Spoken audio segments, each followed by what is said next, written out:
Buenas noches y bienvenidos a esta tercera exposición del primer día de la tercera edición de la Semana del Administrador Internacional. Quiero dar la bienvenida al expositor de hoy, al MBA Carlos Risco Ruiz. Quiero agradecer también la presencia de los docentes que nos acompañan en representación de la Escuela de Administración C de Lima Norte. El día de hoy, el MBA Carlos Risco nos va a exponer una experiencia profesional que va a compartir con nosotros, que es una experiencia bastante importante y trascendente, como fue los Juegos Panamericanos 2019, considerados como los juegos mejor realizados en la historia de este evento. Carlos, la pantalla es tuya, bienvenido nuevamente. Muchas gracias, Mariano. Muchísimas gracias por esta oportunidad de compartir esta experiencia con ustedes, con los estudiantes de la universidad en esta tercera semana del administrador. Bueno, como tú mismo lo dices, fue una experiencia muy buena en realidad para mí. Nosotros no esperamos el éxito que realmente tuvo, esperamos hacer unos buenos juegos, pero realmente fuimos calificados como los mejores juegos. Quisiera hacer una presentación inicial con un video, para que un poco vean los estudiantes que conocen, o algunos incluso extranjeros que no han visto todavía un poco los Juegos Panamericanos, un poco saber lo que significó los Juegos Panamericanos para el Perú. ¿Ya? Claro voy a compartir mi pantalla y voy a mostrarles un video que a continuación. Estos Juegos Panamericanos de Lima 2019 han abierto una nueva página en la historia de nuestra institución, una nueva página en la historia de los Juegos Panamericanos y del deporte de América. Hoy les digo, fue una gran realidad. Tuvimos los más grandes Juegos Panamericanos de la historia de los Juegos Panamericanos. Contundentes y emotivas palabras de Neven Illich, presidente de Panam Sports, al clausurar Lima 2019. Un discurso en el que destacó los años de arduo trabajo y preparación que compartió con el comité organizador para lograr hacer los mejores Juegos Panamericanos de la historia. Ha pasado un año del inicio de ese evento considerado el evento deportivo más importante de la historia del Perú. Destacamos algunos de los grandes momentos. Lima, Perú. El 11 de octubre del 2013, Lima fue elegida sede de los Juegos Panamericanos, anteponiéndose a ciudades como La Punta, de Argentina, Santiago, de Chile, y Ciudad Bolívar, de Venezuela. El reto había empezado. La primera etapa de implementación se dio con la construcción de sedes deportivas. Para estos Juegos Lima 2019, presentó 21 sedes, todos escenarios de primer nivel, como el Complejo Deportivo Villa María del Triunfo, el Polideportivo Villa El Salvador y la Villa Deportiva Nacional La Videna, además de la Villa Panamericana. Bienvenidos a los Juegos Panamericanos Lima. El 26 de julio del 2019, Lima estuvo en los ojos del mundo, con un espectáculo de inauguración que maravilló a millones de espectadores. Fue una puesta en escena con más de 1000 artistas, de bailarines, acróbatas y músicos en vivo. 6.680 deportistas de 41 países lucharon por una medalla en 39 deportes y 61 disciplinas durante 19 días de competencia. Lima 2019 lució un alto nivel competitivo, reunió a 110 medallistas olímpicos, entre otros grandes deportistas. Se batieron 80 récords panamericanos y se rompió un récord mundial en la disciplina de arco recurvo individual en tiro con arco, conseguido por Brady Wilson, Estados Unidos. El baloncesto 3x3, el surf y el físico-culturismo tuvieron su debut en estos panamericanos y no defraudaron. En estos grandes escenarios limeños regresaron carreras de relevos mixtos tanto en natación como en triatlón, mientras que en el taekwondo regresó el punce y en karate las catas. La gran fiesta deportiva desarrollada en Lima batió todos los récords de asistencia de anteriores Juegos Panamericanos. 587.000 personas asistieron en las competencias y ceremonias.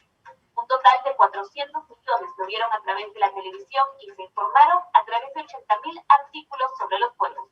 Una excelente labor del comité organizador y del Estado peruano demostró además un gran nivel de seguridad al contar con deportistas, así como el público limeño que respetó las disposiciones en todo el momento. El 11 de agosto, el Estadio Nacional de Lima fue el escenario de un gran fin de fiesta para despedir los Juegos. Con una inversión de 4.200 millones de soles, Lima 2019 hizo historia, motivo de orgullo para los peruanos que asumimos el reto y cumplimos.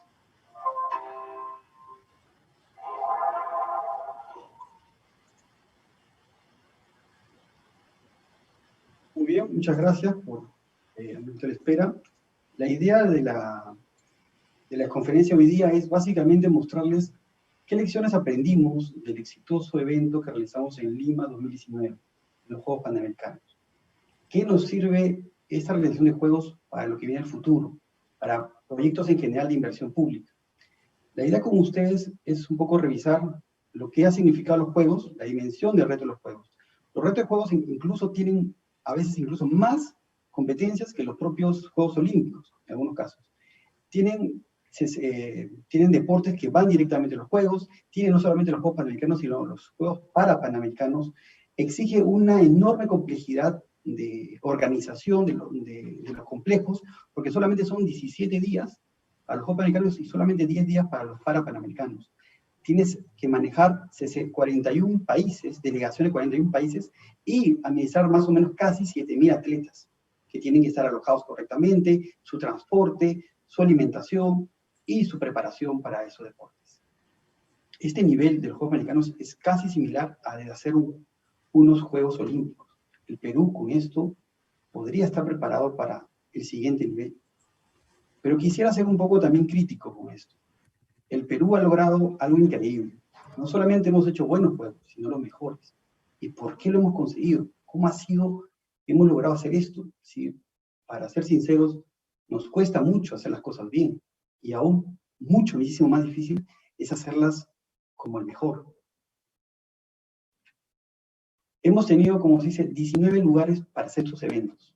Ya se han hecho vías deportivas, polideportivos, centros de formación especial, han sido utilizados lugares del Estado, como la Escuela Militar de Chorrillos, han sido utilizados la Escuela de Equitación del Ejército, han tenido colaboración, por ejemplo, del Estado de San Marcos, se ha utilizado infraestructura pública, y en algunos casos también privada, para poder hacer estos juegos. Se han construido y se han hecho unas grandes inversiones, y la calidad de la infraestructura es muy alta. Es decir, tranquilamente tenemos en estos momentos, sin decir algo exagerado, tenemos en estos momentos el mejor estadio de atletismo del mundo. Tenemos un estadio, aparte tenemos una pista atlética exclusiva para ese estadio. No existe en estos momentos un mejor estadio atlético en todo el mundo. Es mejor y eso no ha resaltado mucha gente que ha visitado. Pero como les decía, no voy a hacer acá solamente para echar bombos a los juegos, sino también para comentarles que también todo esto pudo haber terminado mal, pero muy mal. Como dice el video, como ustedes vieron, el 2013 fuimos elegidos para ser sede de los Juegos. Pero hasta el 2016 prácticamente no se había hecho nada.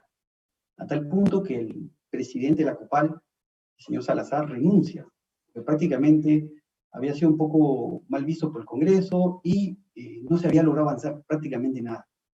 En esa situación, el señor Neuhaus toma las riendas y tienen que tomar decisiones fuertes para lograr la meta. Es más, era muy posible que nos iban a quitar la sede, ¿no? Para esa optimización, o sea, cómo lograr, tuvimos que hacer un poco de trabajo de ingeniería, que lo vamos a comentar más adelante. Si ustedes ven aquí en la PPT, tenemos el proyecto original de la Villa Panamericana. Eran 39 torres, ¿correcto? Esas 39 torres se pasaron a ser 7, obviamente más altas, pero para aprovechar y reducir los costos. Con esto se pudo ahorrar casi 80 millones de soles.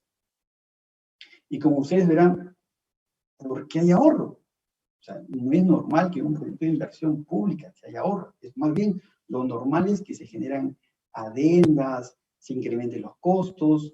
Lo normal es que, por ejemplo, nosotros cuando hicimos la interoceánica, la empresa Odebrecht lo licitó por 800 millones y terminó costando 3.200. Como en este caso, que tienes un presupuesto de 360 millones, los terminas haciendo en 260. ¿No? ¿Cómo es posible? La razón a saber en la estructura de cómo se hizo esto. Acá tenemos que pensar que aquí salió, la idea es que el que haga el proyecto, en ese caso la empresa privada, tenga incentivos a no hacer lo que hace Odebrecht, que es justamente impugnar y decir que lo que estaba en la obra no se ajusta a la realidad y por tanto van a arbitraje. Cuando van a arbitraje, solamente porque tienen un poco más de expertise, tienen los árbitros a dar razón a la empresa que está ejecutando la obra y por tanto se va ampliando y ampliando y ampliando el presupuesto, ¿no? Y obviamente con otro tipo de métodos que ustedes conocen que son públicos, ¿no? Por ejemplo, otro tema es que se dejó de construir algunas obras en ciertos lugares y se cambió de lugares. Por ejemplo, el Polideportivo de Villa El Salvador, que es básicamente para gimnasia, ¿no? Gimnasia y deportes pequeños, por el tenis de mesa, por ejemplo, se decidió trasladar de San Isidro a Villa El Salvador. Obviamente eso implicó un ahorro. También se pasó, por ejemplo, del espigón, que es un deporte acuático, del Callao pasarlo a Huacho, a las albúferas. También se construyó un polideportivo menos. Se canceló el de Manuel Bonilla, que estaba planificado hacerlo en Miraflores. Y la sede de voleibol se trasladó al Callao. Es decir, la sede, lo que había en el Videna, se dejó utilizar y eso se utilizó en el nuevo complejo que están haciendo en la sede del Callao. Y aparte, el Estadio San Marcos se utilizó para fútbol en vez de Miguel Grau, porque la obra de Miguel Grau implicaba mucho más mejoras, ¿no? Aparte, la cantidad de campos de béisbol se redujo de 2 a 1, ¿no? En Villa María Triunfo la cantidad de piscinas que se necesitaban también se redujo de 2 a 1. Es decir, se hicieron reducciones de la infraestructura, aparentemente. Se cambiaron de lugares de San Isidro a Villa María a Villa El Salvador. Aparentemente todo esto suena a algo que los peruanos hacemos también en algunos casos para reducir costos. Pero cuando hacemos esto, la calidad también se reduce. Y hemos hecho todo esto y la calidad no se ha reducido. ¿Cómo he podido haber pasado de San Isidro a Villa El Salvador? ¿Cómo he podido reducir la cantidad de campos de béisbol? ¿Cómo he podido reducir la cantidad de piscinas? Y aún así, haber hecho los mejores juegos en la historia. Esa pregunta la vamos a ir resolviendo poco a poco. Como le decía, al inicio del proyecto, en este 2016, esta es la situación que teníamos para los juegos. Este es publicado de una página web de Pulimetro. ¿Dónde está? Al 2016 teníamos un pequeño detalle. Renuncia de Salazar, que era el presidente de la COFAL. El señor Neuhaus, que era presidente de la Federación de Surf, toma la posta, correcto, pero el nuevo presidente de la Federación de Surf le hace juicio y lo expulsa de la Federación de Surf. Increíblemente, los peruanos, ¿por qué lo expulsa? Porque Neuhaus comienza a hacer, digamos, un enfoque un poco que no estaba de la mano de lo que querían los presidentes de las federaciones deportivas. Y por tanto, se le fue en contra. Es más, teníamos todos los ingredientes para hacer las cosas mal. Es más, iba a venir la organización a revisar y podían tranquilamente descalificarnos. Solamente se había avanzado en 3 proyectos de factibilidad. Solamente en 3 proyectos de factibilidad. La Videna de San Luis, el Polideportivo de San Isidro, que no se hizo, y la Vía Deportiva Regional Callao. Y que solamente están en prefactibilidad, no tienen ningún tipo de detalle. Había desacuerdos entre los que estaban hablando del proyecto, que decían que valía 1.200 millones, se necesitaban 1.200 millones, pero sin embargo, el presidente del IPD decía que valía 3.200. O sea, entre los mismos entes del Estado peruano, que también pertenecían incluso al mismo ministerio en ese momento, al Ministerio de Educación, el IPD decía cosas que no coincidían con lo que decían la gente de COPAL o del proyecto mismo. El Comité Olímpico Peruano prácticamente no tuvo presidente. Estuvo, ¿cómo se llama?, con temas de legitimidad, y prácticamente no teníamos comité olímpico. Las federaciones deportivas, muchas de ellas dieron la espalda al proyecto porque no les garantizaban que ellos iban a ser dueños de esa infraestructura posterior a los Juegos, ¿no? O también se subieron al carro que era más fácil impulsar por el IPD ahora, porque lo que querían las federaciones deportivas es que el IPD sea el encargado de hacer esto, puesto que el IPD les da un presupuesto y tiene un mejor control del dinero a través de la institución que la que hubieran tenido con los propios. Es decir, teníamos muchos de los ingredientes necesarios para perder la sede. Falta de apoyo del gobierno central, la ministra, el proyecto estaba dentro del Ministerio de Educación hasta el 2016, apoyado en ese momento por el ministro Saavedra. Cuando Saavedra es sacado vía Congreso, la nueva ministra que va a reemplazarla, que es la ministra Martins, pide como requisito para poder asumir el cargo de ministra que los Juegos Panamericanos, el proyecto Panamericanos, salga del Ministerio de Educación y pase a cualquier otro lugar, menos al Ministerio de Educación. Porque era una papa caliente. Tal como se venía un desastre. Veníamos a ser otra vez un país que no iba a cumplir con lo que se espera de él, que es lo mínimo hacer un evento deportivo. Y segundo, ¿quién lo recibió? En ese momento el único que quiso recibirlo fue el Ministerio de Transportes y Comunicaciones, porque tenía algo de experiencia en obras. En conclusión, todo venía configurado para que esto no fuera exitoso, para no éxitos. Entonces, en ese camino, la nueva administración reconoció que tenemos una gran carencia en el Perú para poder hacer estos proyectos.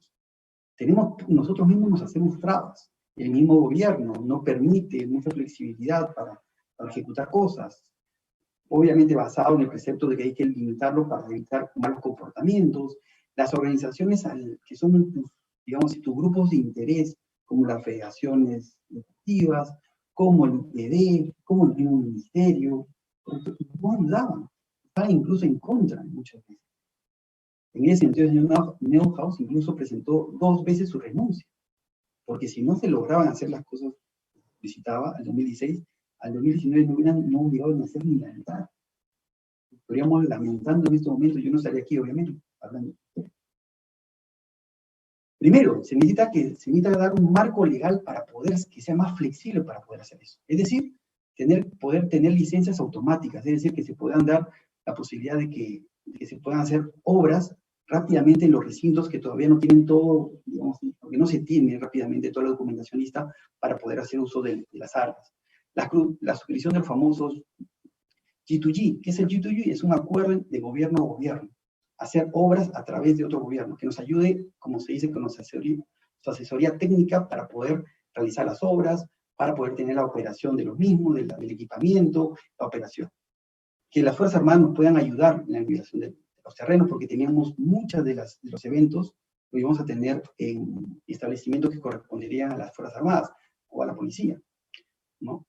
Todos estos detalles tenían un procedimiento especial para lo que es el voluntariado.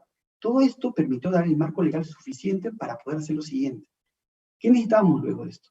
Una vez esto se logró hacer a diciembre del 2016. Pero entre noviembre de 2016 y abril de 2017 se estaba negociando el famoso acuerdo G2G con el Reino Unido. Pero les cuento, fueron invitados 4 países que habían organizado previamente Juegos Panamericanos o Juegos Olímpicos. Reino Unido, Canadá, Brasil y México. Reino Unido había hecho Londres 2012, Canadá había hecho Toronto 2015, Brasil había hecho los Juegos, ¿no? Olímpicos, Brasil 2014, y México había hecho los de Guadalajara 2011 de Panamericanos también, ¿no? Es más, el único país que tenía más o menos para hacer contrato, el acuerdo G2G de ese tipo de infraestructura, era Canadá. Y Canadá nos daba, digamos, todo lo que necesitábamos, excepto en un aspecto, que ahora vamos a comentarlo más adelante. Y ese aspecto que nos limitaba a nosotros, preferimos buscar otra alternativa. En ese caso, Reino Unido nos dio esa alternativa, pero ellos tenían un problema, no estaban, su normativa no permitía hacer G2G con países como el Perú. Cambiaron felizmente su marco legal y se pudo hacer eso. Básicamente, ¿qué se logró con eso? Una reducción significativa de costos y plazos, ¿no? Es decir, no excedimos nunca el presupuesto y tuvimos que ser transparentes y apurarnos en todo. Es decir, hemos hecho algo extraño. Nos dieron el marco legal para excedernos inclusive. Nos dimos el marco legal que normalmente utilizamos nosotros, utilizan no solamente los países como el nuestro, para salirse y aprovecharse de esa flexibilidad para incrementar costos, para beneficiar a uno a otro.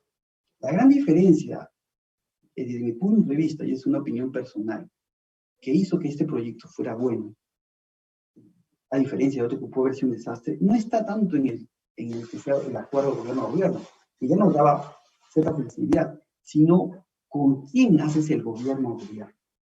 Es decir, no es lo mismo hacer un gobierno, un tema de transparencia y calidad de las obras, que lo hagas con Reino Unido o Canadá, a que lo hagas con Brasil o México. No es lo mismo. Si nosotros hemos hecho G2G anteriormente, por ejemplo, tiene el caso de la camioneta St. John's que utilizaron para la policía. Eso fue un acuerdo gobierno a gobierno con el gobierno de Corea. El gobierno de Corea no es de lo más transparente. Así como nosotros, tiene a varios de sus presidentes, ¿no? En la cárcel. A diferencia de ellos, cuando llegan a la cárcel, los mismos presidentes deciden, ¿no? Un tema donde no recabar con su vida. Pero eso te indica que no son muy transparentes en general. Es decir, ¿qué significó este convenio Estado a Estado? Significó dar asistencia técnica internacional especializada y transferencia de conocimientos ¿en qué? En infraestructura, en gestión deportiva, en legado, en lo que es la gestión, ¿qué significa eso? Tener una oficina de gestión de proyectos y un tema de compra, se llaman procura, ¿no? Toda una gestión de compra, ¿a quién le vamos a comprar? ¿No? Y a quién le vamos a licitar la obra. ¿Qué significó este tema de asistencia internacional especializada? Significó que prácticamente, esto es actualizado en febrero, en realidad fue un poco más, pero no tengo el dato exacto, pero prácticamente 300 extranjeros estuvieron en nuestro país, ayudando para que este proyecto se pudiera dar. Uno no hace los mejores juegos para el mercado en la historia porque lo decide, o porque dice quiero hacerlo, o porque solamente se esfuerza, sino porque también, si nunca hemos hecho algo similar, si no tenemos la experiencia, ¿por qué no miramos a otro que lo hace, que lo ha hecho bien, y aprendemos de él? Y en vez de pensar, tal vez, que me cobra, entre comillas, mucho, pienso más bien en aprender y ver si realmente vale la pena. Lo que aprendió el Perú en este momento, por la urgencia de hacer los juegos, que le queda muy poco tiempo, aceptó, entre comillas, las condiciones que le daba, en este caso, el gobierno de Reino Unido, que no son las condiciones más baratas. Pero a pesar que hemos pagado todo eso, no nos excedimos de presupuesto. Como les digo, a veces el dicho que se cumple en estos casos es, a veces lo barato sale caro. Yo les pongo un ejemplo un poco exagerado, ¿no? Si mañana nuestro querido Congreso decide, como la tendencia mundial es usar cada vez más celulares, se le ocurre decir, vamos a prohibir el uso de celulares que no sean de fabricación nacional y queremos impulsar tecnológicamente en nuestro país. Y mañana solamente empresas nacionales podrán vender celulares en nuestro país. Probablemente en 6 meses a lo mucho podemos conseguir un ladrillo, ¿no? Como hace 20 años. Porque no tenemos el conocimiento. Nadie en el Perú hace celulares. No es solamente de querer hacerlos, sino que tienes que aprender a hacerlo, ¿no? Para el caso de celulares, China no hacía buenos celulares, no hacía celulares desde 20 años tampoco. Comenzó a hacer partes. Luego comenzó a hacer los iPhones. Y luego ahora tienen su lleno, dependen de iPhone. O sea, lo que hacen es, tienen a Huawei, tienen a Xiaomi, tienen otras empresas que pelean ahora, pues, porque aprendieron, porque tuvieron que trabajar para otro, tuvieron que hacer a alguien que sí sabía hacer las cosas. Y luego ellos, con ese conocimiento, pudieron hacerlo también ellos. O sea, hacer empresas chinas por eso. Entonces nosotros, si queríamos hacer unos juegos americanos, teníamos que haber visto cuál es el mejor juego deportivo de gran envergadura exitoso, que había sido uno de los mejores, ha sido de Londres, 2002. Entonces ellos nos pasaron ese expertise, ese conocimiento, y nosotros tuvimos que hacer caso. Yo les pongo ejemplo. En nuestro país, cuando se hace una obra, en una municipalidad o una región, quiere hacer, por ejemplo, un estadio, les dan presupuesto por año. Y si la municipalidad no cumple con gastar el presupuesto, se lo quita o se lo acumula. Y hasta el presupuesto 2018 de los juegos habían gastado 30% y correspondía que haber gastado el 60% del presupuesto asignado al proyecto. Es así que el MEF le dice que le va a quitar ese dinero, porque no lo ha gastado conforme se fue planificado. Y ahí fue un tema que el señor Neuhaus, y en realidad también con todo el apoyo británico, le dijo, ustedes tienen que entender que esto no se maneja como presupuestos anuales, esto se maneja como una bolsa, porque yo no gasto ahora, lo voy a tener que gastar después. No porque cayó un año en otro, lo tengo que perder. Y es eso que es obvio, ante cualquier persona, eso no está estructurado así el Estado peruano. El Estado peruano está estructurado de una manera que incentiva inclusive el mal manejo, porque obliga a los municipios a gastar todo lo que los presupuestan en lo que sea, porque si no se lo quitan. O sea, premia el gasto en lo que sea, no premia la cantidad de billetes que salen de la municipalidad, no premia la calidad de ese dinero que sale. ¿Correcto? Y muchos de esos factores, esta lección en realidad surge para todo el Estado peruano en general. Este expertise que nos trae nos genera cambiar de modelo de gestión de proyectos en el sector público, que es justamente el enfoque que quería comentar acá.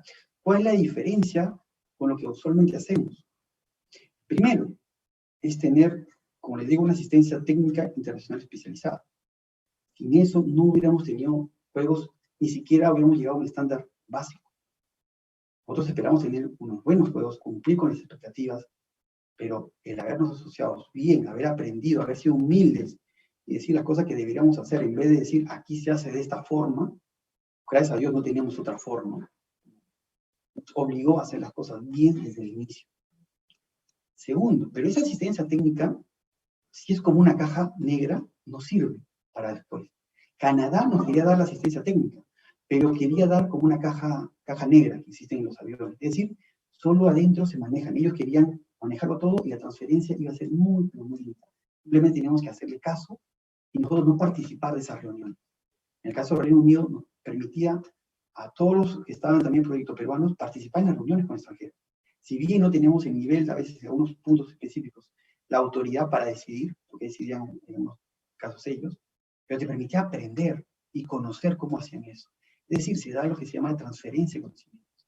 Eso nos va a permitir nosotros que muchos peruanos que ahora han trabajado para los Juegos Panamericanos en temas específicos puedan trabajar luego en los siguientes, porque así sucede.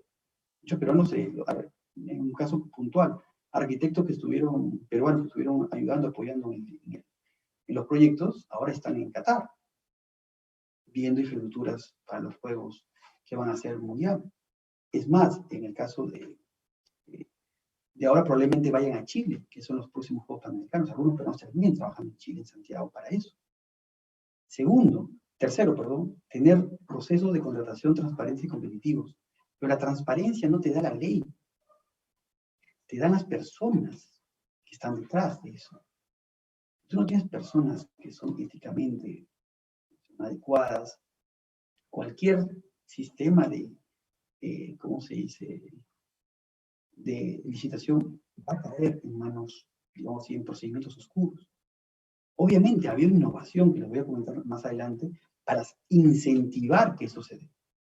Pero es mucho más difícil, mucho más difícil ir a conversar de amigos, llevarlos a un café o hacerse, ¿no?, ¿cómo se dice?, de patas con alguien que vive pues en Londres, ¿no?, que hacerlo con alguien que pues por ahí lo conoces al amigo del amigo del amigo, ¿no?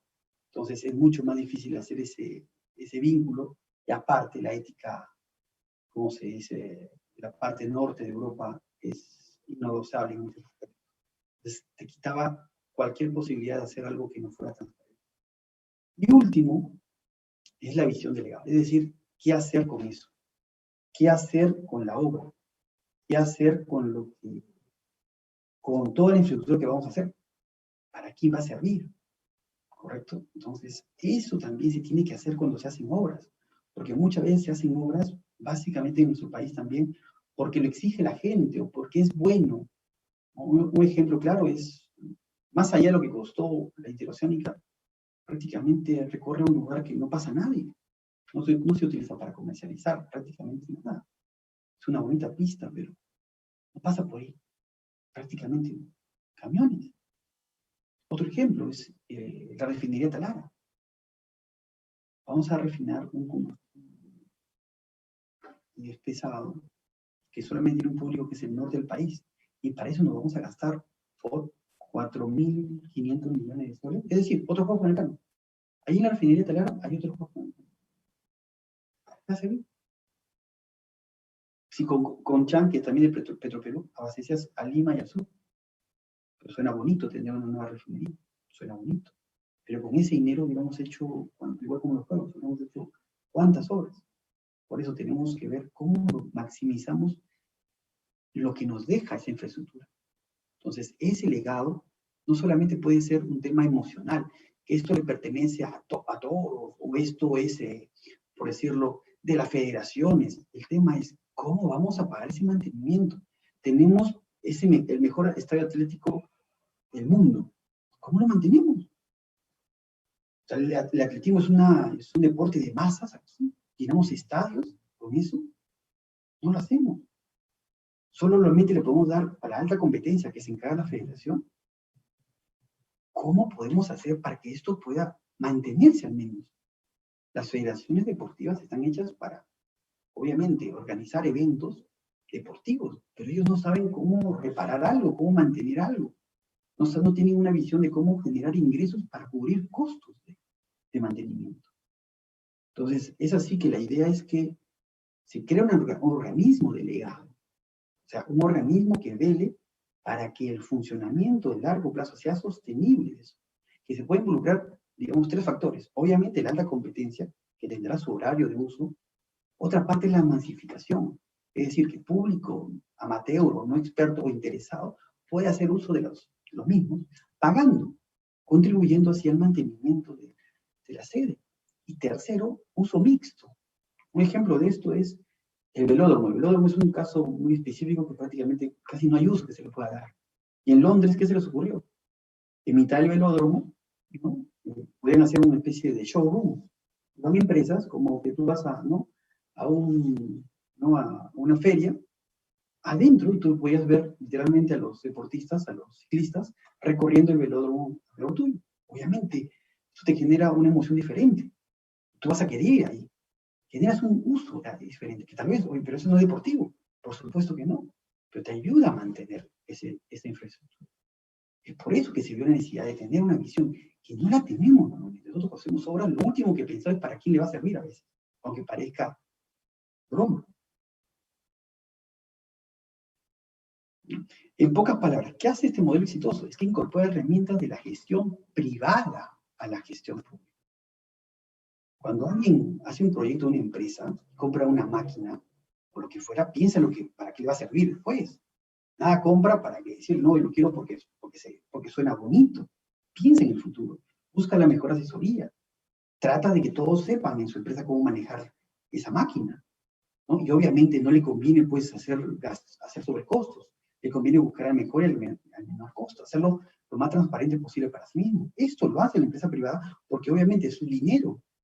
Pero a veces en el sector público, como es el dinero de todos, y el dinero de todos es de nadie, muchas veces, pues esto nunca se ha dado. Tenemos muchos proyectos que no cumplen con ninguno de estas normas de gestión que ahora estamos teniendo.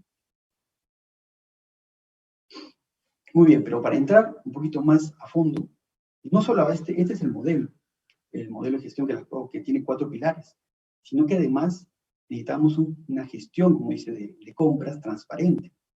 Y tenemos que tener una nueva forma de hacer contratos con esos terceros, con esos, obviamente, ni el gobierno de Reino Unido ni el Perú iban a hacer la obra.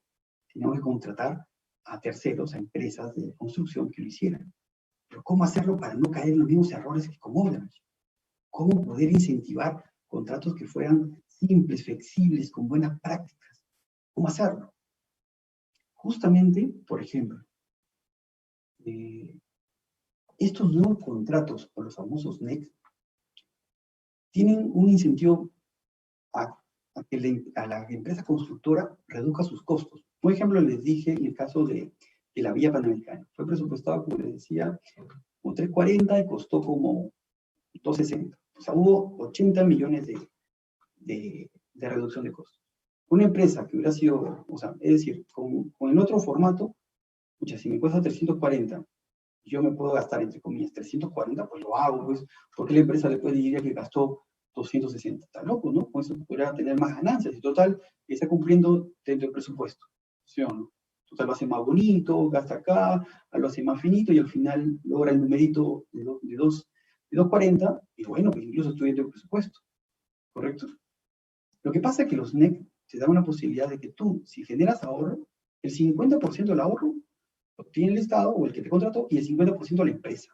Es decir, de esos 80 millones, un poquito más fue, 80 millones de soles que se ahorró en esa obra, 40 millones fue para el Estado, 40 millones para la empresa.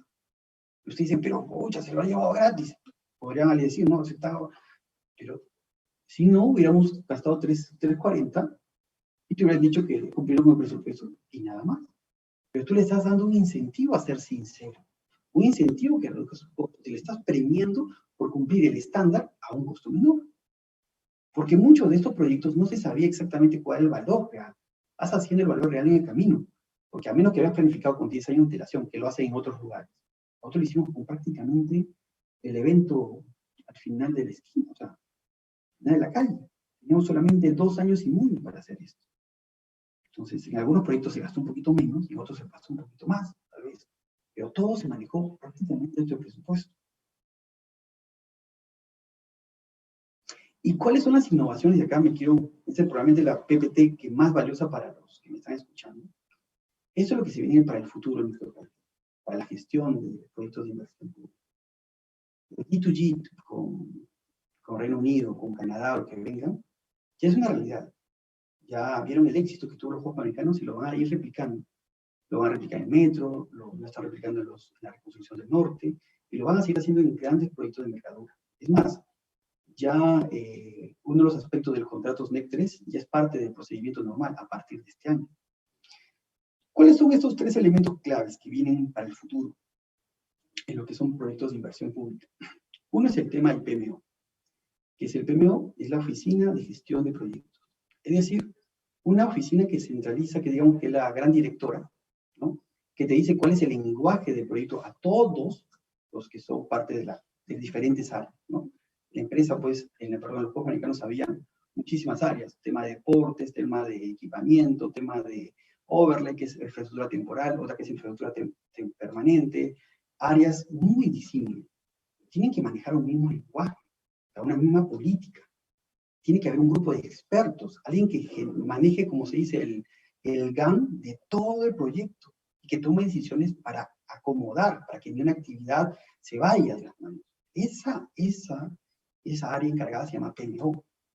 Funciona obviamente cuando tienes, digamos, proyectos de complejidad. Es como que tienes un grupo de expertos. Eso está conformado básicamente por ingleses. De los 20 había alrededor de 17 ingleses, 3 peruanos. Había ahí.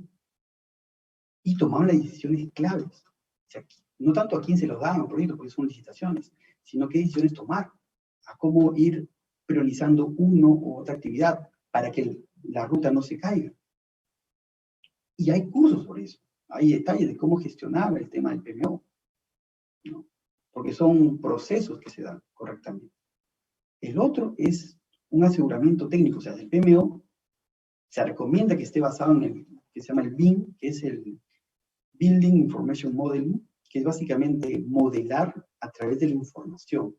O sea, modelar construcciones o infraestructuras a través de construcción, ¿no? ¿Qué significa esto? Que ahora se ha dado, antes, por ejemplo, cuando es un tema más de ingenieros, tú hacías el diseño, por ejemplo, en AutoCAD, llevabas el diseño al que construía, enviaba, iba llevando, pero como que la información, por ejemplo, el ingeniero trabajaba en AutoCAD, ¿no? El administrador trabajaba en Excel, el de compras trabajaba en su propio módulo, en cada uno trabajaba en sistemas diferentes. El BIM viene a ser, como se dice, ese ERP, desde el punto de vista administrativo, que engloba a todos y los hace trabajar de manera coordinada. Cada uno tiene su modulito, pero todos comparten la misma información. Es como se dice el SAP para la construcción. ¿No? Es el nuevo lenguaje que van a utilizarse en todo lo que serían obras de infraestructura. El lenguaje, o sea, la información, cómo recorre la información. ¿Por qué? Porque si tú haces un cambio, no sé, pues el ingeniero puede saber cuánto costó tal detalle. Es decir, que se comparte mucha información, de manera que cualquier cambio está actualizado y todas las áreas puedan saber cómo se están llevando a cabo. Muchas veces la descoordinación, porque cada uno usa diferentes tipos de módulos de información, hace que eso no se dé y genere problemas luego. Y tercero, los contratos NEC. ¿no? NEC 3 en realidad. Eso ya son contratos que se manejan, como se dice, en el norte de Europa, en buena parte del mundo, con estándares hace muchos años. Entonces, nosotros estamos entrando con el NEC 3 y después con el NEC 3 tipo F, que es de proyectos de gran envergadura, ¿no? Estos contratos tienen algo peculiar. Como ya les dije, uno de los detalles importantes es que si tienes ahorro, se comparte el ahorro, ¿no? Otro detalle bien importante es que con los proyectos normalmente, como en el caso de Odebrecht, cuando había diferencias entre el Estado, porque había pues un presupuesto, no sé, pues de 10 millones y la empresa construye que dice que en realidad no puede costar 10 millones, cuesta 15, entonces los métodos de resolución implicaban que hubiera un arbitraje, ¿no? Este arbitraje era como que ambos iban a la Cámara de Comercio y en la Cámara de Comercio asignaba un árbitro, obviamente tiene un conocimiento de leyes, ¿no? Y decidía por un experto y el experto decidía a favor de uno o del otro. ¿No? O daba la razón al Estado o daba la razón a la empresa. Bueno, y ustedes saben cómo tendían más a dar razón a la empresa, ¿no? Y eso generaba adendas y adendas y adendas, incrementar los presupuestos. ¿Qué cambia con esto? Es que no hay la figura del árbitro, hay la figura de una especie de junta de resolución de conflictos, que está conformada no por abogados de ningún tipo, sino por 3 especialistas que se escogen entre los mejores, o sea, que tienen que estar de acuerdo tanto el Estado como el caso del privado. Pero no es lo mismo que el arbitraje, es que está conformado por especialistas, ingenieros que están cuidando su nombre. O sea, no son, no, digamos, no es el experto peruano necesariamente el que te decide, sino es el experto pues a nivel mundial, uno de los mejores expertos a nivel internacional el que te decide eso. Entonces, jugar con su prestigio a otro nivel es mucho más difícil. Y no tienes solamente a uno, tienes a 3 que van a hacer eso. ¿Qué permite esto? Permite que el que también, esta junta, no decide sobre uno sobre otro. O sea, no le da la razón al Estado o digamos en este caso a la empresa. Lo que hace es dar recomendaciones. Lo que quiere decir es que puede ser un punto intermedio. Puede decir uno más un poco hacia el uno, otro más hacia el otro, en pos de que la obra se dé. Es decir, el que está pensando en la resolución de esta junta, no está pensando en darle la razón a uno al otro, está pensando en lo mejor para el proyecto. Y es por ese motivo, y con este formato, las obras no paran. Porque lo último que quiere la junta es que la obra pare. Podrá decir que la empresa que es 15 millones, el Estado que dice que es 10. Ya pues, pero sigue haciéndolo. Ya veremos en el camino. Él va construyendo y en el camino se dan, dice, bueno, sí, pues no era 10, pues era 12.8. 12.8, pues, y se paga 12.8. No se detiene la obra. Y eso tiene un gran impacto en que se hagan las cosas de manera puntual. Por eso los Juegos Panamericanos hicimos algo en 2 años que usualmente nos hubiera costado hacerlo prácticamente en 2 años. ¿No? Se hicieron 19 sedes con un presupuesto de $500 millones en 18 meses y con la fecha inamovible. Y se logró hacerlo, ¿no? Se hicieron, como digo, la clave ha sido las contrataciones transparentes. Pero para ser transparentes, a ver, esa parte transparente. Suena bonito, me dirán ustedes, pero ¿cómo que transparente? ¿Por qué sería transparente? ¿Qué? ¿Porque lo hacen los ingleses nada más? ¿Cómo tú más o menos puedes medir que haya transparencia, ¿no? Objetivamente? Yo les pongo un ejemplo. O sea, ¿ustedes saben cuánto es el promedio de postores por licitación en todo el Estado peruano? Desde una municipalidad, un gobierno regional, un gobierno provincial, un gobierno central, un ministerio, que quieras una obra de infraestructura, en realidad, cualquier tipo de licitación, un servicio inclusive. Es de 1.5 postores por licitación. O sea, o 1 o 2. Qué raro, ¿no? Porque tampoco. ¿Que nadie puede hacer esas cosas? ¿O será que las bases ya están muy dirigidas? ¿Será que las bases ya dan preferencia? O como dice, calzan perfecto en una u otra empresa. Ya fue conversado. O cuando no calzan en el perfil, lo que hacen, ponen un precio base tan bajo que prácticamente ninguna empresa lo puede hacer. Salvo que la empresa que acepta un precio muy bajo esté coludida con el que te está dando la licitación para permitirte luego adendas y subir el precio. Nadie podía hacer la integración en 800 millones de dólares. Entonces solamente postuló Odebrecht. Es que Odebrecht tampoco lo hizo hasta 800. tal vez hubiera costado 1.500. ¿Cuánto nos salió? 3.200. Entonces, la transparencia se ve en eso.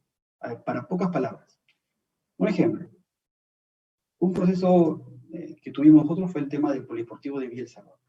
Etapa previa, se envían compromisos de integridad y confidencialidad. O sea, tienes que mantener un tema ético. Bueno, ¿cuántos interesados subieron? 58 interesados. La etapa de precalificación, donde se tiene que hacer una especie de evaluación, ¿sabes? O tienes capacidad, obviamente, no solamente es un tema de que presento que vendo mucho, o que tengo experiencia en otras obras, sino que te evalúan, hay una evaluación. Ellos tienen sus técnicos y se les manda la evaluación y se preguntan cosas sobre el proyecto, a ver si tienen conocimiento real de eso. Se presentaron 9. En la etapa de licitación, ya la misma, ya se presentan prácticamente los sobres, como se dice, se presentaron 7. Y todas ellas, asociaciones peruanas, o casi todas ellas incluso extranjeras. Por decirles un ejemplo, cuando tenías, si querías irte a la Vía Panamericana, el jefe de toda la hora era un británico que hablaba un inglés del norte todavía, o sea, y tú no sabías si estabas en Perú, te ibas a Villa María del Triunfo y era un portugués, ¿no? Que hablaba mejor el inglés que lo que hablaba el español. Y así, tú eras como que estabas en otro lugar, ¿no? Y era porque le damos empresas que pueden hacerlo. ¿Por qué tiene que ser una empresa peruana? O sea, prefiero hacer una empresa peruana que nunca ha tenido la experiencia o que no sabe, que al final me lo va a dejar en columnas, o prefiero a alguien extranjero que sabe y además va a contratar y subcontratar. Este NEC te permite subcontratar. No es que el gobierno tiene que decir a quién subcontrata, no, sino que ellos subcontratan. Va a subcontratar en varios temas de empresas peruanas, o va a contratar peruanos para que hagan. Van a llevar sus técnicos igual, les van a enseñar y porque obviamente es mucho más barato un peruano que un colombiano. Y genera, bueno, cualquier país que hubiera ganado una empresa, no sé, pues asiática o cualquier fuera.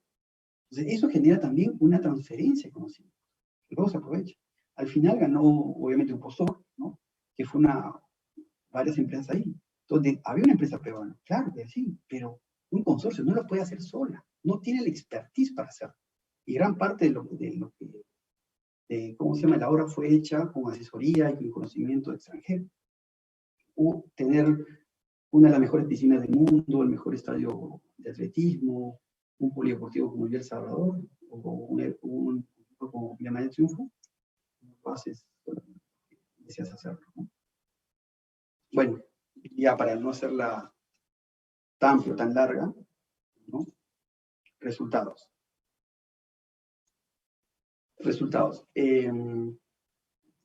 La inversión en los Juegos Panamericanos. En Guadalajara dijeron que iban a gastar 0,3, o sea, 300 millones, terminaron gastando 1.000 millones. En Toronto dijeron que iban a gastar 1.100 millones de dólares, iban gastando 1.900. El plan maestro original, que fue la obra del 2016, se pensó en 1.500. Al final terminó siendo de 1.100 millones. Es decir, incluso cuando ya lo bajaron a 4.200, incluso bajamos un poco más. Terminó habiendo un ahorro de 300 millones. En el peor de los casos, pero en el mejor de los casos, como te digo, comparado con el plan maestro original, hubo una reducción de 21%. 30 millones. Es decir, 1.000 millones de dólares. ¿Cómo? Bueno, el comparativo de gastos. También, si queremos verlo, eso no solamente pasa en los Juegos Panamericanos. En todo el mundo en realidad pasa. O sea, los Juegos de Atenas también. 1.600 y terminó en 16.000. Beijing, incluso Londres, también costó más. Incluso Londres. Claro que ellos, cuando tú agarras Londres o Tokio o Beijing, dices, oye, el presupuesto original fue tanto, ¿y cómo creció tanto? Lo que pasa es que ellos, cuando hacen su presupuesto original, pues no es de 3 años antes, estamos hablando pues de 10 o 15 años antes, mejor, ¿no? Cuando ellos salen Londres, ellos saben desde hace 10 años que tienen que hacerlo. Entonces, si van preparándose, obviamente, los valores de los dólares van modificándose. Yo les puedo asegurar que este valor de 0,3 millones de dólares es a dólares corrientes, pero si tú lo traes a estos 2011, a dólares actuales, esto sería 3.6 tranquilamente, ¿no? Pero ellos tienen diferencias muchas veces porque hacen una planificación tan, pero tan de atrás, que a veces, obviamente, comparado con el original, tienen diferencia, ¿no? Pero aún así, no es de los más altos, ¿no? Es más, este de Tokio se va a quedar corto. hasta febrero de 2019. O sea, ese tope va a saltar por acá, si es que se llega a hacer. Lamentablemente por la pandemia no se pudo. ¿No? Bueno, resultados. 0 impugnaciones y denuncias. Tuvimos 5 proyectos con más de 40 empresas participantes, contratación de empresas de prestigio, cumplimiento del avance de obras de acuerdo al programa establecido. Redujimos tuvimos un manejo muy bueno de riesgos, no hubo prácticamente incidencias, nadie se movió, no sufrió, no hubo una columna rajada, ¿no?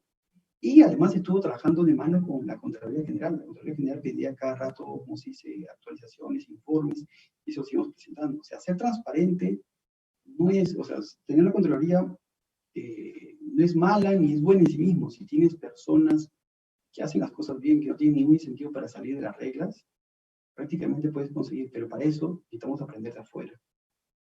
La lección que les digo básicamente con esto es, tenemos que ser sinceros con nosotros mismos y entender que muchas cosas tenemos que aprenderlas porque no las hacemos aquí. Es decir, los celulares los importamos, porque no se pueden hacer, no tenemos el manejo. ¿Dónde creen que hay más gente honesta? ¿En Noruega o en Perú? Pero en proporción, obviamente. Ustedes me dicen en Perú, bueno, gran gente tiene. Probablemente en Noruega abunde más gente honesta que acá. Cuando tú no tienes un producto en tu país, ¿qué haces? ¿Decides comprar el producto nacional que es malo? ¿O te traes el importado? Así como traes productos, pues también puedes traer personas. Si no tenemos la calidad de gente aquí, pues traigamos de allá. No vamos a traer, obviamente, no crean que fueron 300 personas las que hicieron los juegos. Yo les voy a mostrar datos de contrataciones por ahí. Son más de 4.000 personas.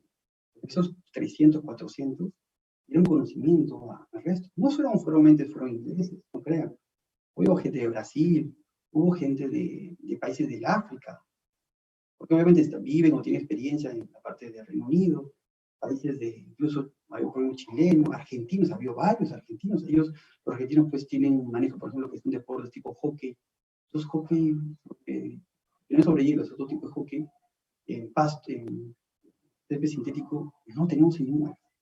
Nunca hemos jugado siquiera eso, pero lo hemos sido argentinos para eso, en varios deportes. A pesar de las dificultades que nos ponía el mismo gobierno, o sea, no que ponía dificultades, sino que lo normal es hacernos dificultades. Lo normal es que los peruanos no nos unamos. Lo normal es que entre nosotros nos peleemos. Lo normal es que las federaciones entre ellas estén a favor, en contra, pasen de un lado para otro.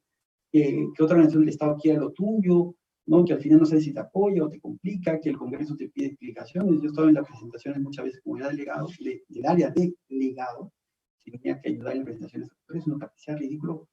Eran preguntas que parecían, por no decir ridículas, solamente para molestar, ¿no?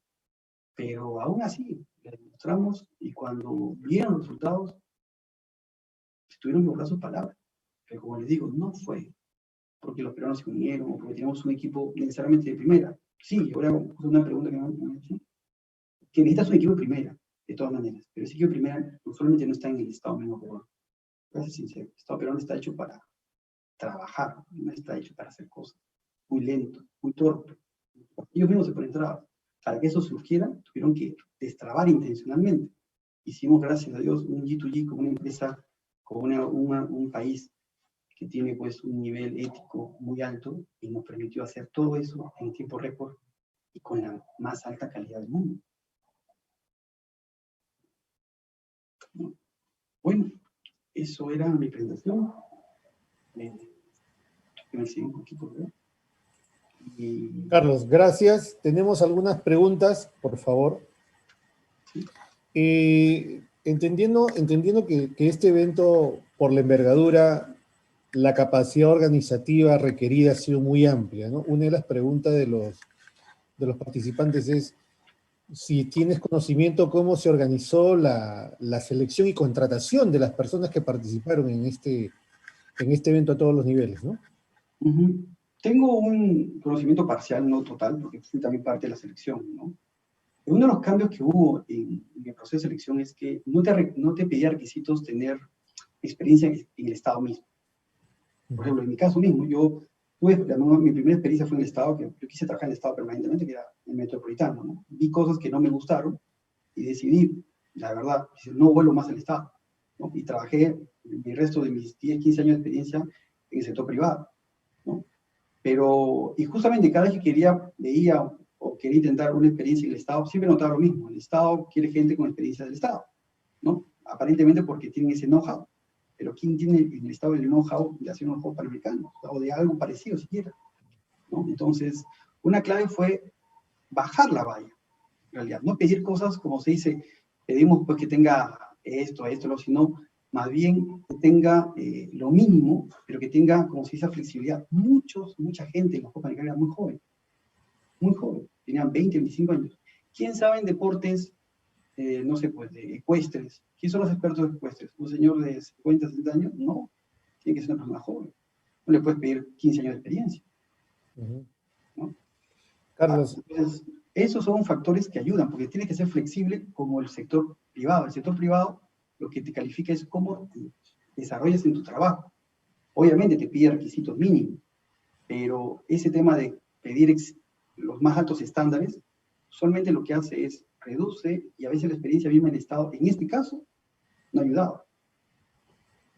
Carlos, una segunda pregunta es, ¿manejan indicadores de gestión? Y en todo caso, ¿cómo midieron la rentabilidad de la inversión o cómo la miden? Claro, una buena pregunta es, indicadores de gestión, por supuesto, tenemos justamente el PMO se encarga de llevar los indicadores de las actividades. Ahora, ¿cómo rentabilizas? Ese es un detalle. Ningún proyecto, ningún juego olímpico panamericano puede decirte que ha generado los ingresos suficientes. Un ejemplo de esto, un mundial, el dinero que recauda en las entradas no es para el país. Se lo lleva la FIFA, o en este caso la ODEPA, ¿no? Que es la que opera en Sport, en este caso. No va al país. Entonces, ¿por qué un país decide hacer unos Juegos Olímpicos, un mundial? Porque obviamente genera impactos en el turismo, mejora tu infraestructura, tu marca como país, ¿no? Se muestra al mundo. Obviamente eso tiene un impacto en el turismo.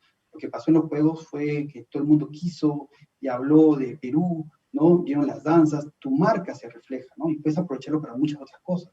Aparte, esa infraestructura te puede servir, obviamente, para impulsar tu deporte, para usar usos mixtos, ¿no? Pero tienes que justamente entender que esto se tiene que ver en el largo plazo, ¿no? En el corto plazo, por más que como se hayan ido 500.000 personas, no es que esas 500.000 personas compensan los 4.100 millones de soles invertidos en infraestructura. Bien, Carlos, quiero darle paso al profesor Merino que quiere plantearte una pregunta también del público.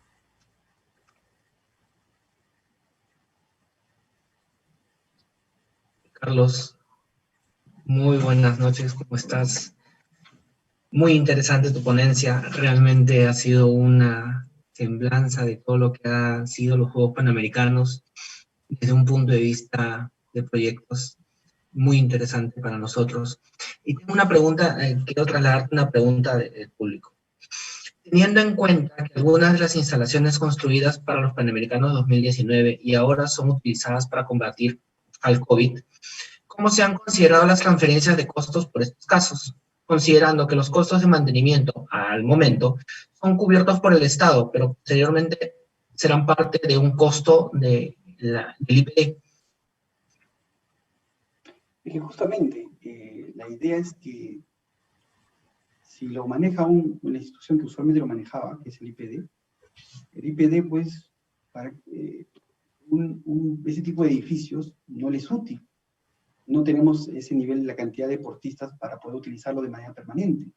Tampoco sería tan útil venderlo porque el metro cuadrado por ahí está por debajo del valor propio de la construcción.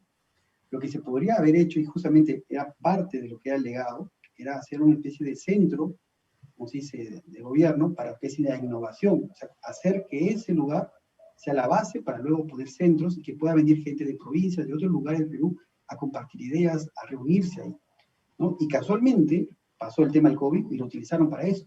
Entonces, pues ya teníamos la infraestructura, teníamos las camas, teníamos el equipo para manejar 6.000 deportistas, o 3.000 ahí en realidad, porque 3.000 estuvieron en otros lugares. Entonces, que vengan 3.000 personas que tienes que atender, no tenemos casi ningún problema.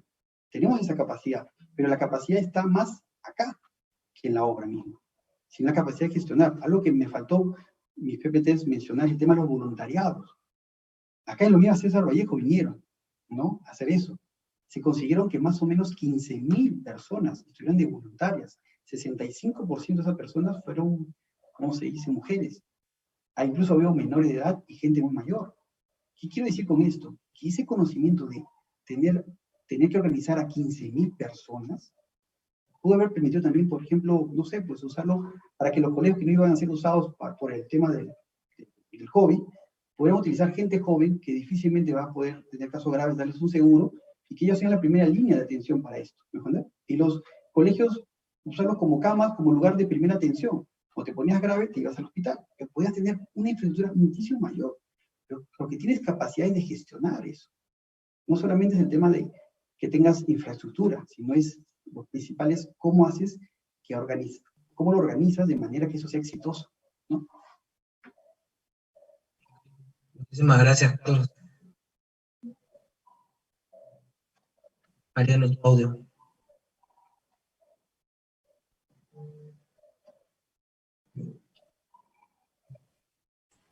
Perdón, Carlos. Dice, la reconstrucción del norte está a cargo del Reino Unido, dice, bajo la misma modalidad de gobierno a gobierno. ¿Consideras tú que se pueden esperar los mismos resultados positivos? Yo creo que sí.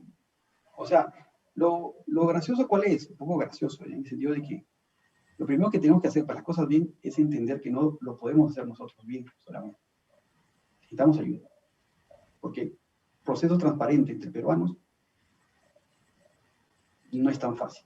Siempre hay el amigo, hay muchos incentivos a que pase algo. Pero pues habla con el legales, ¿no?, que ni el inglés le entienden, ni entre ellos entienden su inglés. A ver, trata de comer con él, trata de llevarlo, es muy complicado. Entonces, y aparte que tiene una ética muy diferente a la nuestra. Hay que ser sinceros, su ética es diferente, mucho mejor. Tienen valor, tienen más capital humano. Entonces, eso permite, más que cambiar las leyes, cambiando, como se dice, voy a poner un ejemplo exagerado. Si a mí me permitieran votar, y quitar la limitación del Congreso, que no solamente sea nacionalidad peruana, ¿me entiendes?, que sea cualquier país, pues es mi derecho a votar, ¿no? Yo quiero congresistas de cualquier parte que me representen, ¿verdad?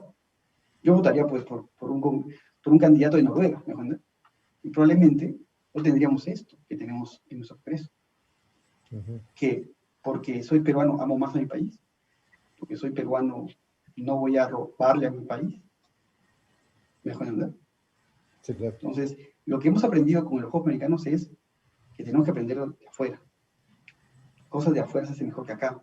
Pero para aprender de afuera, tenemos que atraerlos de afuera acá para aprender. No solamente quiero ser como ellos y lo aprendo, sino que tienen que venir y ver cómo lo hacen, aceptar las cosas que hacen, un poco, obviamente pidiéndole mejoras a ellos.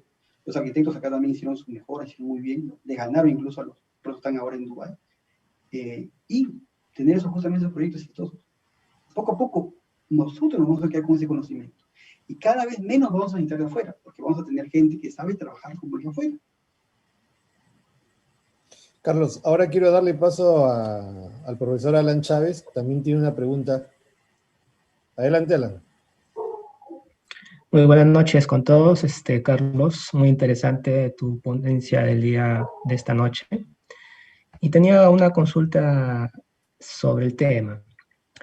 En el caso del modelo de gestión de proyectos de inversión de los panamericanos, es una técnica privada que se aplica al lado público, de cierta forma, por lo que he estado viendo. Asimismo, tengo entendido que el MEF, el Poder Ejecutivo a través del MEF dio un decreto supremo al respecto para que haya proyectos o una cartera de proyectos especiales que emulen o adapten el modelo de gestión de los panamericanos. Y estableció algunos criterios. ¿Nos podrías explicar un poco sobre esos criterios que ha establecido el MEF para que estos proyectos especiales puedan ejecutarse? Sí, bueno, te podría básicamente poner un ejemplo. Es el caso de los proyectos de inversión. Ya ahora es general, a partir de 2020, que tengan un nivel de presupuesto superior a los 20 millones, tienen que tratar de replicar lo que se hace en los contratos NEC. Que se hace en contratos NEC, la Junta de Resolución de Conflictos. ya no van a arbitraje, van a esta junta. Y esta junta lo que busca obviamente es resolver los conflictos, pero sin parar la obra. ¿Me vas a entender? Cuando hay una diferencia, te dicen, sigue, gasta, ¿no? Vamos a ver cuánto cuesta. ¿No? Entonces, Como le es decía, una manera de agilizar estos proyectos. exactamente. Y ayudar a que no paren. Al no parar, no genera sobrecostos sino otras cosas. Y segundo, cumples el plazo. Entonces, ¿cómo calculan su payback en este caso para estos proyectos sociales? Por eso, los proyectos sociales, en realidad, el payback es muy, digamos, subjetivo. Lo calculas, claro, con una rentabilidad social. Entonces, lo que tú buscas, ante todo, es como PMO. El PMO lo que busca no es maximizar la rentabilidad social, puesto que cuánto genera a la sociedad ya no es un tema de él. Lo que él busca es que dentro del presupuesto que le asignaron como proyecto de inversión pública, este sea el más eficiente, ¿no? Y que se haga con el estándar solicitado, ¿correcto? De manera que pueda hacerse las actividades solicitadas dentro del presupuesto y el plazo establecido. Lo que tenemos muchas veces es que tenemos un presupuesto que puede ser relativamente ajustado, pero con el arbitraje entran impugnaciones y va creciendo, mientras se va impugnando, se retrasa la obra y se amplía el plazo también. Entonces tenemos obras que cuestan mucho más y además obras que no se terminan a tiempo. Yo les cuento mi caso, un casito particular en el Metropolitano. Antes de irme, vi algo, yo trabajé en otra área, pero me pareció muy interesante un detalle con una licitación. Yo trabajé en el Metropolitano en 2006-2007, es decir, cuando estaba todavía en papeles, o sea, antes de la obra, ¿correcto? Pero ya cuando comenzaban a licitar las estaciones, el área de ingeniería puso como precio base $12 millones para hacer un grupo de 4 estaciones en la parte vía expresa. Pero el encargado de hacer usualmente las licitaciones, o sea, de ejecutar la licitación, era en la Municipalidad de Lima, EMAP. Entonces le llevaron EMAP las bases para que él saque a licitar.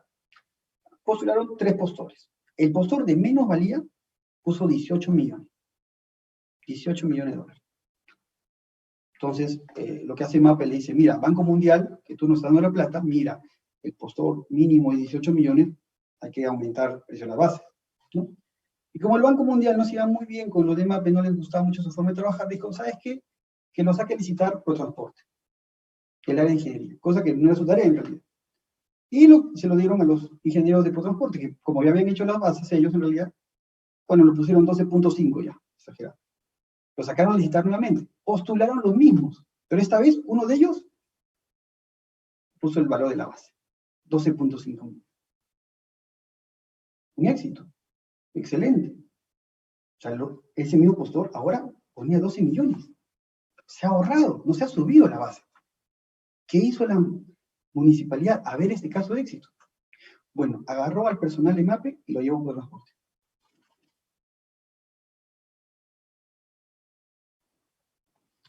Para que hicieran la obra como ellos les gusta.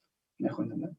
Entonces, está más un poco en las personas, y como tú dices, estos cambios permiten que la Junta, a diferencia del arbitraje, sea hecho por expertos. O sea, esa Junta son ingenieros, no son abogados.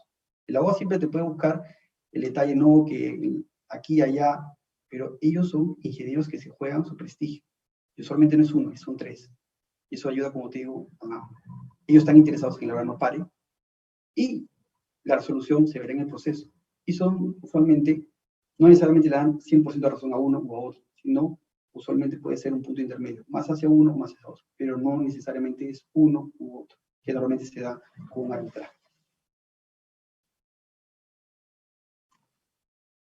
Una pregunta final.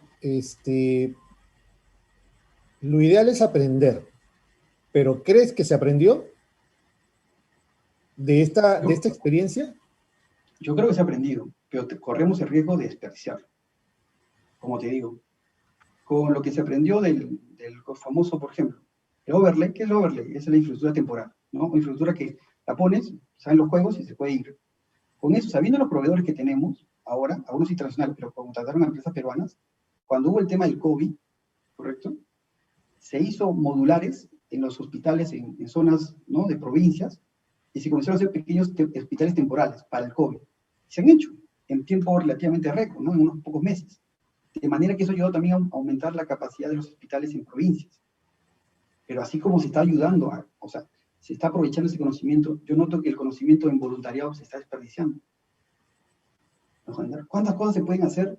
Es que el Estado, si esos juegos administraron 15.000 personas, ¿por qué una municipalidad, un ministerio, no puede, con ese mismo, la gente que manejó ese voluntariado, hacer otro tipo de obras?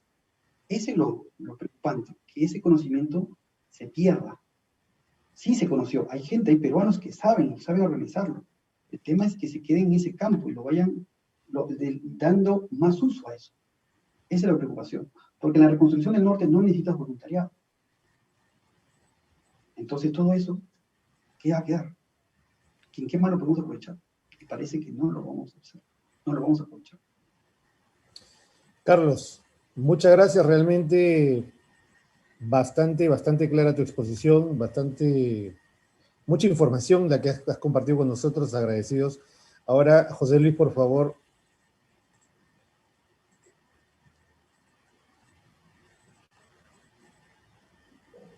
Los honores, José Luis. Bueno, estimado MBA Carlos Risco Ruiz, recibe de parte de la Escuela Profesional de Administración el certificado por la ponencia Juegos Panamericanos 2019, Lecciones para la Gestión de Proyectos de Inversión Pública, desarrollado durante el evento académico internacional Tercera Semana de Administración Making the Future Day, realizado el 30 de noviembre del presente y organizado por nuestra Escuela de Administración Campus Lima Norte. Muchísimas gracias por tu participación, excelente ponencia, un gran profesional. Esperamos tenerte nuevamente con nosotros y seas siempre bienvenido. Muchas gracias. Muchas gracias, José Luis. Muchas gracias a ustedes. Ustedes saben que, parte mía, estoy agradecido también con ustedes por todo el apoyo y también por todo ese cariño. Y yo tengo mucho cariño a la universidad y cuando ustedes quieran, para cualquier cosa, ahí voy a estar. Muchas gracias. Y Carlos, nuevamente reiterarte el agradecimiento, las felicitaciones por la exposición. Esperamos tenerte dentro del equipo pronto. Estamos haciendo lobby para incorporarte, y ya los alumnos te están pidiendo ya en medio de los chats. Así que eres un profesional conocido. A nombre de la escuela, a nombre de la escuela que lidera el doctor Delgado y el doctor Mancarela, agradecerte esta exposición. Esperamos agradecer tu disposición también, esperamos tenerte pronto. Ser extensiva nuevamente la invitación para los 4 siguientes días que queda de la semana. Mañana tenemos un ponente internacional a las 10 de la mañana, y en la tarde un miembro de la organización del Banco Central de Reserva. Como verán ustedes, todas las exposiciones, cada una es mejor que otra, y los esperamos. Gracias a todos, gracias por su participación, que tengan buena noche. Muy buenas noches a todos, y gracias. Buenas noches. Buenas noches.